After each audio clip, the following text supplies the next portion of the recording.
I was here 2 years ago for Bitcoin Atlantis and all over the place and waiting for an excuse to come back. And so I'm here for the whole summer and just exploring the island. I'm here with my wife and my two kids, and we've already been here a month, so just enjoying the time. And yeah, I'm excited to connect with the local Bitcoiners and everything like that.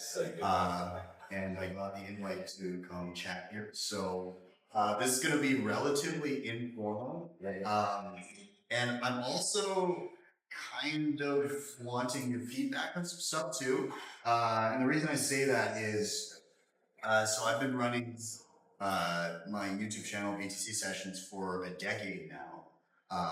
And so back in 2016, obviously nobody gave a shit. And I started making Bitcoin tutorials, and quite often the question I would get asked at the time was, if you're just doing Bitcoin tutorials, aren't you going to run out of stuff to cover? And I'm happy to say that a decade later, the list of things to cover has grown far faster than I can cover it, which is a good problem to have. There's obviously a lot of innovation that continues to happen, a lot of the applications, ways to use Bitcoin. And so I'm, obviously very excited about that. But I guess what I was going to talk about a little bit today, on top of what I'm currently using and kind of my personal day-to-day stuff, living on Bitcoin and, using it for my business and all of that. Also, what I've kind of been seeing at events and in some of the work that I do alongside the Human Rights Foundation. If you're unfamiliar, I've done some work with them. Every quarter, we host a webinar with typically political dissidents from around the globe, a lot in Central and South America, throughout Africa, some post-Soviet states, basically anywhere where it's specifically for places where there's a degree of totalitarian or autocratic regime that has the capability of shutting down bank accounts or throwing people in prison for protesting, all these different things. Exactly. I did escape. Yeah, so the work that I've been doing there has been very filling on the, they call it the financial freedom track. And what I've seen at Bitcoin events and with the Human Rights Foundation is this expansion into Bitcoin plus other forms of freedom tech as complements to it. So things around online privacy, things along the lines of self-hosting your data and getting away from putting everything in the cloud that can later be snagged and spied upon, taken. And then also in the realm of AI, obviously, it can be problematic when dictators are utilizing this type of technology, and individuals that are on the ground trying to deal with that also need to level up and arm themselves with the same tools on a level playing field. So how do you do that in a way that is private, or where does it make sense to self-host something or lightweight? And so I'm kind of diving into these realms, and what I'll get to in a bit is maybe some of your feedback if you have thoughts around things that are useful being covered in that realm. Because in what's today, the 29th. Okay, so in 5 days, I'm launching my new YouTube channel, which is called Sovereign Sessions. And so all the education stuff is moving that way. So I'm starting from a bit of a nerve-wracking because it's starting from scratch. There's like a channel with like 400,000 subscribers, and then you're starting from nothing again, but we'll see. But I want to start with a baseline of covering all those topics, including Bitcoin from a beginner's perspective, and build kind of like a ground up, here's your baseline, for two reasons. One is I think it's important for the people that understand that Bitcoin is freedom money to also level up their game in other areas. The secondly, there's a lot of other people that are focused on online privacy or self-hosting, having their own, having their own servers, or they're deep into AI and everything like that, and they're coming at it from the freedom to tech perspective, but they're missing the money left. So I want those people to come in and see that constantly injected alongside all of these other things. That's my hope. And so I wanted to talk a little bit about, I guess we'll start with all the stuff that I'm currently using, some of the stuff that I'm interested in covering coming up, and then I want to hear what you guys think would also be good to maybe add into the mix there. But let's see if I need to do anything special here. I don't know if this auto turns off or anything. Did you know what happened then? Oh, something. Again. Again? Yeah. The LED is still blinking. Is this the one from the room? I think From the room, yes.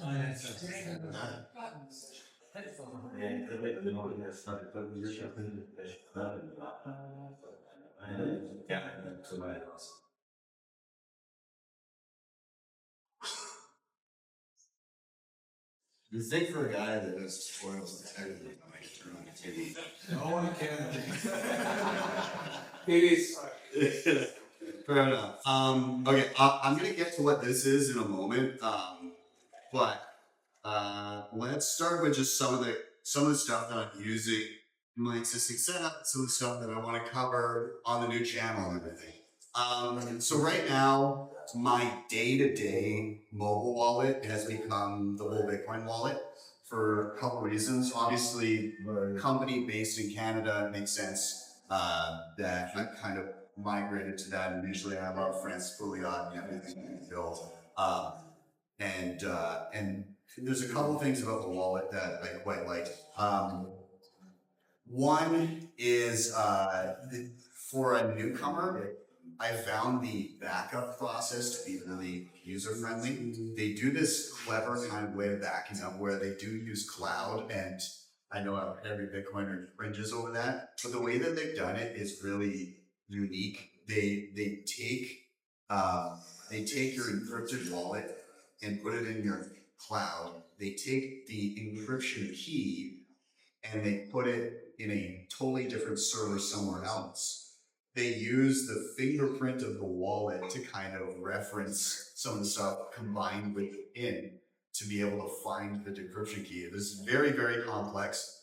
Main point being that in order for somebody to, again, keep in mind this is a hot wallet, so you shouldn't have that much money in it in the first place. In order for somebody to compromise your wallet, if you back it up to your Google or your Apple iCloud, they would not only have to compromise your personal cloud, they would also have to discover where this second mystery server is, compromise that, and then figure out how to match your encrypted wallet file with the decryption key on the server that they somehow found, and then put them together, and also use your PIN to help decrypt it.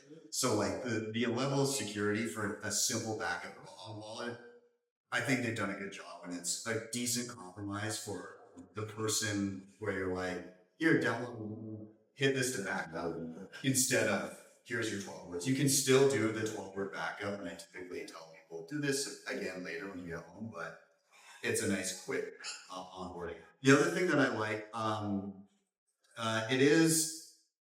there's a trade-off here, but it is natively liquid. So if you're using layer 2, lightning, all that kind of stuff, it is the liquid network.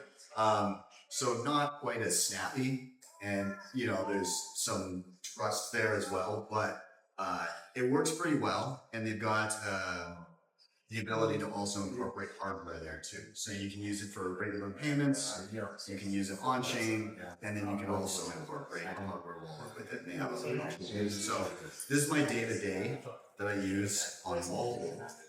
On desktop, Sparrow. I've yet to come across something that I like more than Sparrow Wallet on desktop. It's just so heavily featured.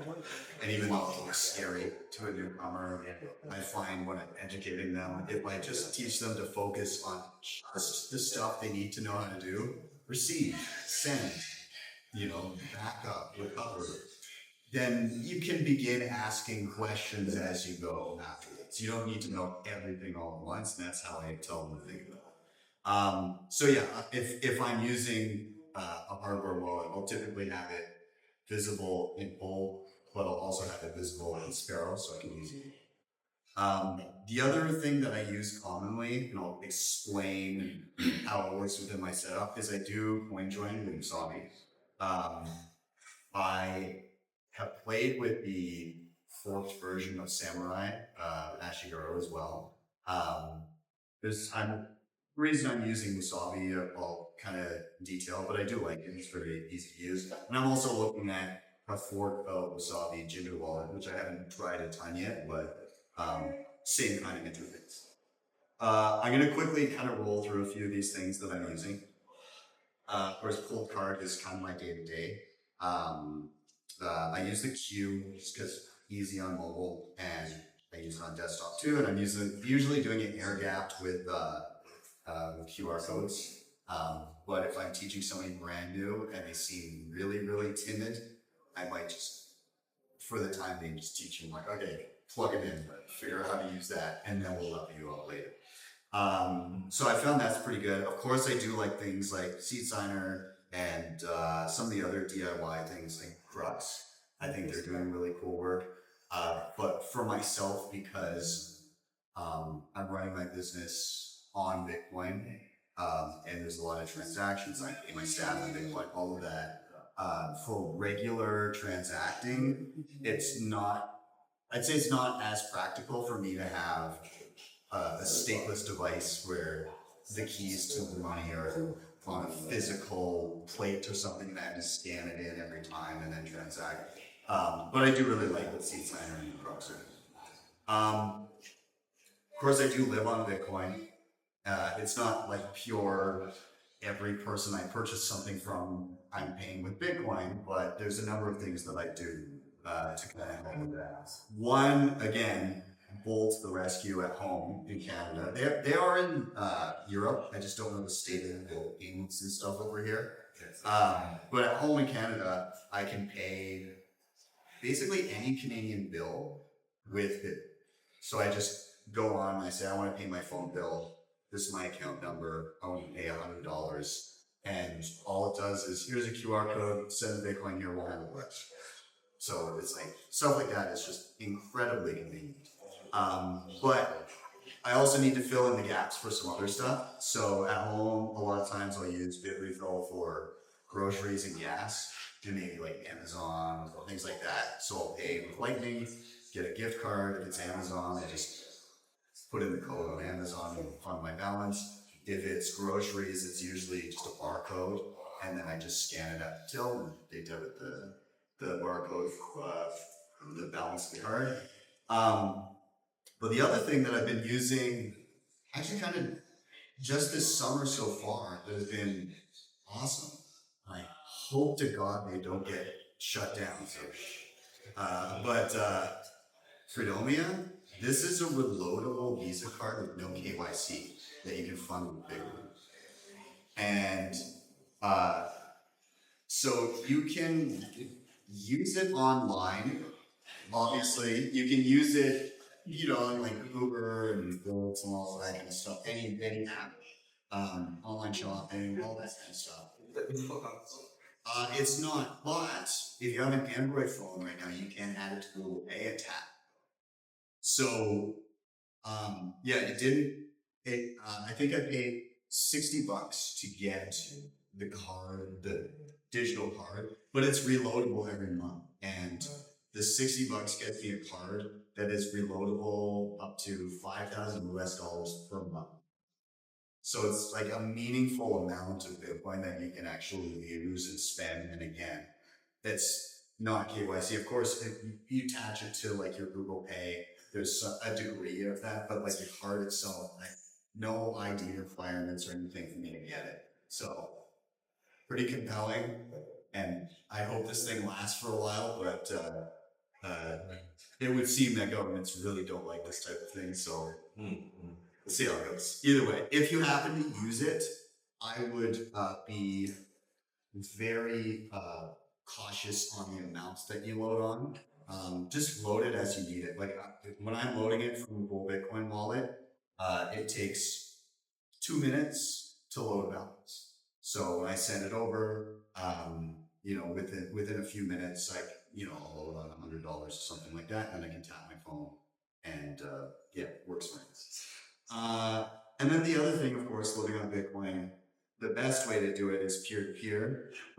So this is the local market that I started back home in my city. We started it, I think we do it twice a year. The idea is for the event itself to have a degree of FOMO. So that's why we only do it twice a year, because it's every 2 weeks or something, or every month. Then people always just say, oh, I'll go to the next one, I'll go to the next one. But we try to time one for summer and we do one for Christmas.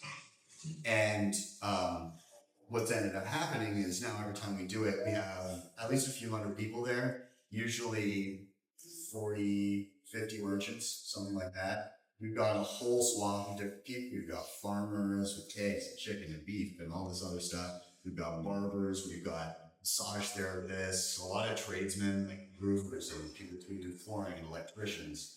And then of course people that make like apparel and art and all that kind of stuff. So the way that this was built was basically I just started going to Bitcoin meetups. Everybody already knows Bitcoin's better money.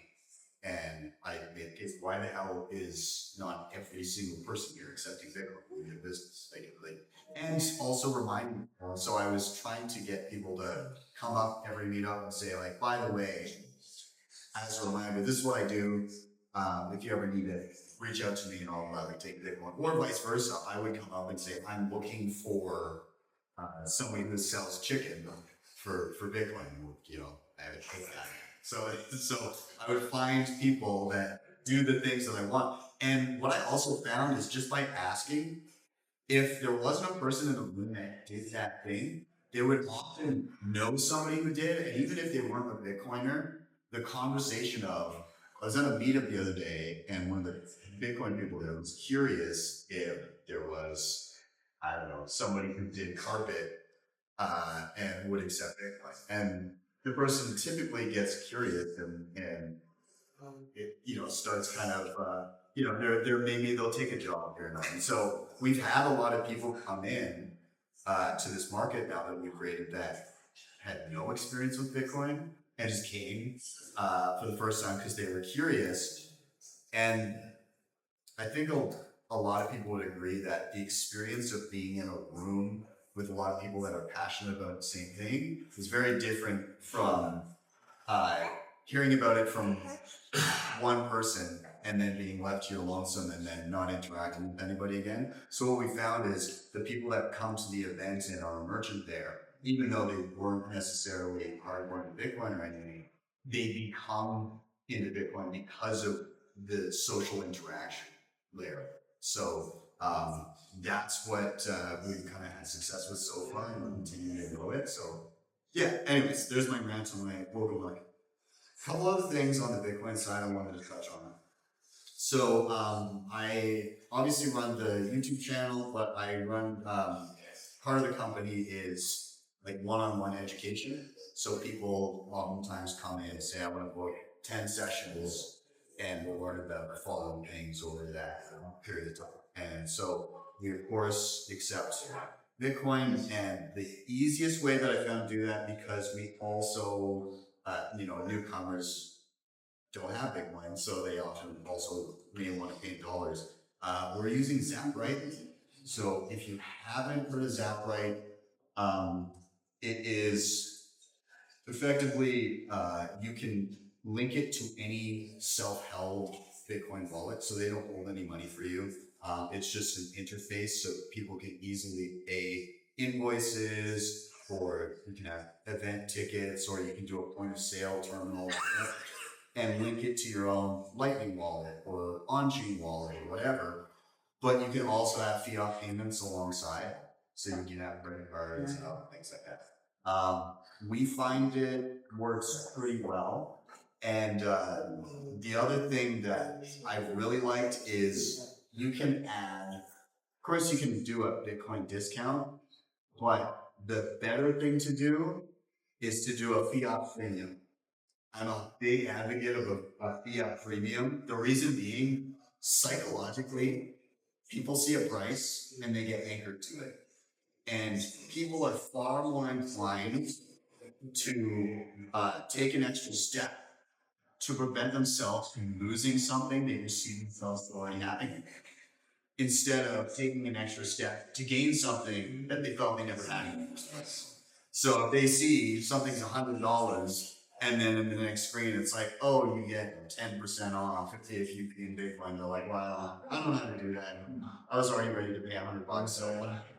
But if they see something's $100 and they get to the next screen and they pull up their credit card, it's like, oh, there's a 10% fee to use my credit card, $10 to use this card, and even if they do pay with a credit card, at that point, you're damn sure that next time around they're probably going to be paying Bitcoin. So what we found is by using the fiat premium, which we did 15%, 50% of our payments were in Bitcoin.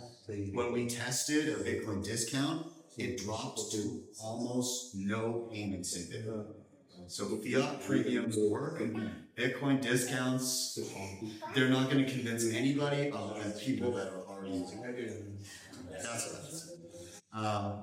that's a couple last things. I did just want to say about the flow of so accepting Bitcoin from here to the business and how I have it set up. I have the on-chain wallet for Zaprite linked to Wasabi wallet. So somebody pays us, it lands in our Wasabi wallet, company Wasabi wallet, it automatically coin joins it to give additional privacy. And then on the other side of the coin join, we automated it so it goes directly into a pool. So a client gets an invoice, scan the QR code, sends Bitcoin. On our end, it's already set up. We don't have to do anything. It gets coin joined and goes into full storage right away. So you hands off, set it up once, and we're good to go. If we want to pull it out and spend, typically what I'm doing is I'm bringing it over to the Bull Bitcoin wallet, and then I'm swapping it into the instant payments, which uses, some of you will be familiar with something called volts, but it swaps from on-chain to liquid, which gives some additional privacy. And then the liquid payment itself also has some additional privacy benefits too, especially if you're paying to like it swaps again. So you're just without doing a whole lot of work, we just peel up Bitcoin into this wallet, put it into the instant payments wallet, just spend, and it gives us additional privacy along with it. It's not perfect, it's not fully bulletproof, but better than just spending directly from the company wallet. The last thing Bitcoin related that I'll touch on is I do have an inheritance for my family, and I've been using, I used Unchained for a while. They did start, I think now they're just in the US. But I use Nunchuck now. They didn't require any ID or anything like that. And for my family, the long and the short of it, what they need to know is basically it will be 16 words. And so 4 words basically help identify the associated account. And the other 12 words, they're not a seed, but they like decrypt a file that is a seed. So for them, I basically set a threshold, a period of time that will trigger the inheritance. I say, I want this to trigger a year from now if I'm not there to pump it forward. So at that point, there's never more than a year that my family will be without the funds if something happens. If I'm not there to pump it forward, I have emails that go to my wife, my mother-in-law, my mother, like all the important people, just put a mention for each eventuality. Perfect. The person to claim it gets the email says download this app, download the app and hit claim inheritance. It says put in your 4 magic words. It brings up, okay, this is the account associated. Put in your secret phrase, your 12 words, and then they have access to the vault. They don't need to know anything more than that. So you know what's going on in the background. Nunchuck hosts an encrypted copy of one of the keys, and Nunchuck has their own key as part of the multi-sig setup. They never have a full access to the funds. They just have one key that they can use for spending. But for the inheritance, they have their key, and then they have this blob of a file, and that gets sent to the phone of the person claiming the inheritance. And then with the 12 words, they decrypt that file so that they have a key too. So your family members have a key, Nunchuck has a key, and together they can unlock the funds and move them to a wallet solely owned by you. And it handles them through the whole process. If Nunchuck disappears, I still have the keys that access everything. And I just have a piece of paper explaining. If Nunchuck doesn't exist in the same year that something happens to me, and they've not left any contingency or anything like that for people still using the service in that 12-month period, you can still access. Keys are here, living together, and then I have obviously friends and stuff that don't have to deal with this, trusted family friends that. Okay, so this is kind of what I've been using Bitcoin-wise, but I did want to kind of highlight a few things that I'm looking to for the sovereign session side of things, the freedom tech side of things. One of the ones that's been in the news yet again lately is in the news lately is chat. On the human rights side of things, being able to create a local mesh network with no internet and chat with people nearby and coordinate, and all that is very important. India just recently demanded that GitHub take down the chat because I can't remember exactly what the quote was, but it was some totalitarian BS, that's for sure. It's like, oh, this allows people to talk without being formally registered, or they're like, how dare people be able to communicate without us knowing? But it was great. So anyways, now it's being hosted on another service that is censorship resistant. A lot of people are mirroring it, and they just added a feature that allows, if you have the chat on an Android phone, you can now share the app from Android to Android with no internet over Bluetooth. So somebody can download the app from you with no internet. So really cool. I love the Streisand effect of people trying to stop freedom. It's great. Another thing in the realm of communications, I haven't tried it yet, but I'm looking at Radar. It's a clone of Signal, baked in Bitcoin payments. Yeah, I mean, happy to see it. I know they're using Spark, so there's some privacy questions around that, but still another nice little development there. I did want to touch on a couple other things here. Let's start with, I'll jump over here for a second. So I want to come at running a personal server and hosting your own data in a very accessible way to your average person. And so I'm trying to figure out the best way to do that. One of the easier, simpler, user-friendly ways I've seen is Umbrel. Obviously, vast differences between Umbrel and Star9. Star9 can be intimidating. I do quite like Star9. I also have those. But I'm starting from the most user-friendly approach and building up to something like a Star9.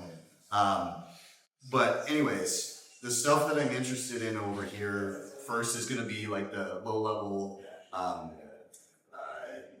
do I say, normie-friendly things that you'd want to cover. Hey, instead of handing all your photos over to Google, host them on your own box, and something like Image, where you can download an app, link it to your Umbrel, and every time you have photos, if you get home on local Wi-Fi, it will just upload them to your home server, and you never have to really think about it. Just as soon as you hit Wi-Fi, you're good. Other thing, I feel like piracy's back. Um, yeah, yeah. I think that's making a resurgence. Yeah. So yeah, like hosting your own media and stuff like that. So these apps, Prowler, Radar, Sonar, just ways of getting different types of media and then being able to access those video files from anywhere, your own personal Netflix. Also your personal video, stuff like that, being able to see those from anywhere. I think like Yes, yeah, yeah. So you can basically add all of these different torrenting sources. And then the cool thing about it is if you show interest in a show, it will look for new episodes of the show and auto download them to your catalog automatically. one of my early stages downloads. Yes, exactly. That's part of the reason I got that on here. I also may have given it some additional privileges that Usually not responsible. you a little bit too. Yeah. Just to write them. Yeah. Yeah, so and actually to the BitChat side of things where I was talking about them being forcibly taken off of GitHub, well, Gatia, I hope I'm saying that right. Anyways, you can self-host your own code on your own blocks here too, which is pretty cool. Some of the other things, Nostr VPN, I'm pretty keen on. I think that's pretty cool. Would you explain what it is? Yeah, so Nostr VPN. So one example of this right now. The reason I'm able to see this, by the way, this is my Umbro box at home in Canada that we're looking at. The reason I'm able to see this right now is because I'm using something called Tailscale. Tailscale allows you to connect and create a private VPN directly back to your own device and be able to access it remotely without knowing complex network. So I'm able to access things from afar on my phone, whatever. I can see my number wherever I want. Not the problem with Tailscale right now is in order to know what devices belong to you and link them and everything, they have a login screen, which is effectively login with Google or login with GitHub or whatever. Nostr VPN uses Nostr to eliminate that step, and you can create your own direct links with VPN using the Nostr network, not having to utilize what they have set up with the backend of Tailscale. So it's just using Nostr to avoid Google login. So my Nostr account is used as an account. It just creates its own Nostr keys, and then yeah, it gives all the devices. I don't need my own Nostr. Yeah, You don't want your social identity. Yeah. with your You don't want. So it's create a own. Yeah. You can create infinite amount of Nostr keys. Yeah, exactly. So yeah, it's using the Nostr network to privately establish VPN tunnels between the individual devices. Marty, so I was there was the African Bitcoin conference, and Marty Malmy was working on this, and of course we're at some cocktail party / dinner, and he's obviously brought his laptop with him. And everybody's out having their cocktails, and he comes up and he's, oh, I gotta show you this, and it's just like lines of code, and I have no fucking idea. He's like, oh, it does this and this and this, and I'm like, huh, cool, like, not a clue what's going on, and then flash forward to him releasing it publicly, and I'm, oh, I wish I would have understood how cool that was at the moment, but now I'm very, very excited. The other cool thing that I've seen is potentially utilizing Nostr VPN and incentivizing people to be exit nodes and being able to pay them with Pcash. And I think it was Calais that did that or was working on that. I can't remember. But anyways, I think it's pretty neat, and again, gives you the possibility of if you're ballsy enough of being an exit node for a VPN network and getting paid. So I like that. Okay, a few other things I want to touch Let's go. So I want to dive a bit into the AI thing. What I want to be able to teach people is AI from the side of either self-hosting or using it privately, especially in the human rights realm. So I'm going to be starting with something simplistic like LM Studio. So it's just, again, I'm not really sure my audience that I'm talking to here. I'm sure a bunch of you are like, I know this.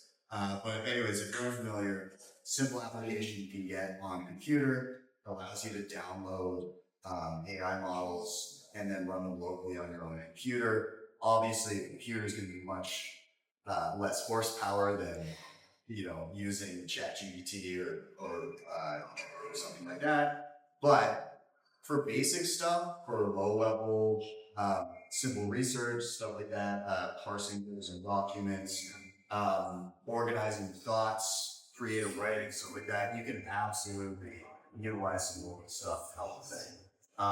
So I'm going to be covering LM Studio in one of the first videos. Well, the first video that comes out next week. And in it, I didn't find a lot of videos that explain what the hell you were looking at when you're looking at a model and what all the jargon is and what's quantization and what are parameters and what when you basically like how do you decide what model your computer can run and what dictates that and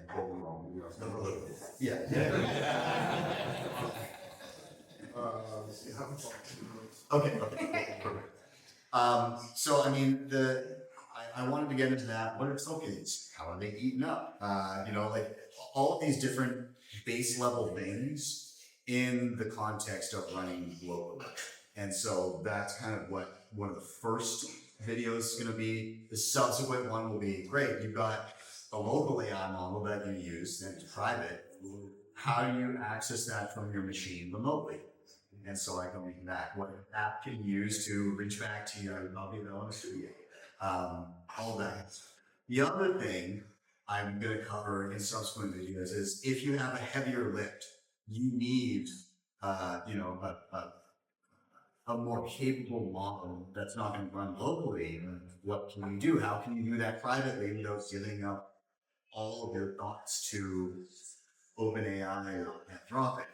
And so I'm going to be covering Maple as one of them. Again, you can create an account without any ID and you can fund it with Bitcoin. So I'm going to be showing how to do that. And this is part of this part of the thing where the people coming in for the privacy and the AI and the freedom tech angle then see Bitcoin as a backbone to everything. That's another angle there. So I'm going to be covering Maple. The other one is PAQ that I want to cover as well, and just kind of giving people options of how to use AI correctly. I also want to be covering, of course, agents, what you do with agents, and circling that back to, hey, you can have an agent on your Umbrel, you can link it up to different models. So this agent that's here on my Umbrel, yes, it can use the frontier models, ChatGPT, and all that, and I can link that. But I also have certain parameters where it might default to a private model on Maple, or it might default to a locally run model on LM Studio, and I've got that all set up. So me trying to cover as much of that as it possibly can. And just as kind of an example of something that I've been using, this is my planner for setting up displays. And so typically what I'll do is I'll come in, I'll draw the topic, I'll drop in any relevant links, any other videos that might pertain to it that I found useful, and then I'll usually I'll have a decent idea of some of the points that I want to hit, and I've got Whisper integrated into this, so I'll just talk at it, and it'll kind of pare it down to something that's not a whole bunch of monsters. And then this is linked into, again, a Maple model, and I'll be able to talk through what I want to do, and then it'll start to form an outline of what I want to cover.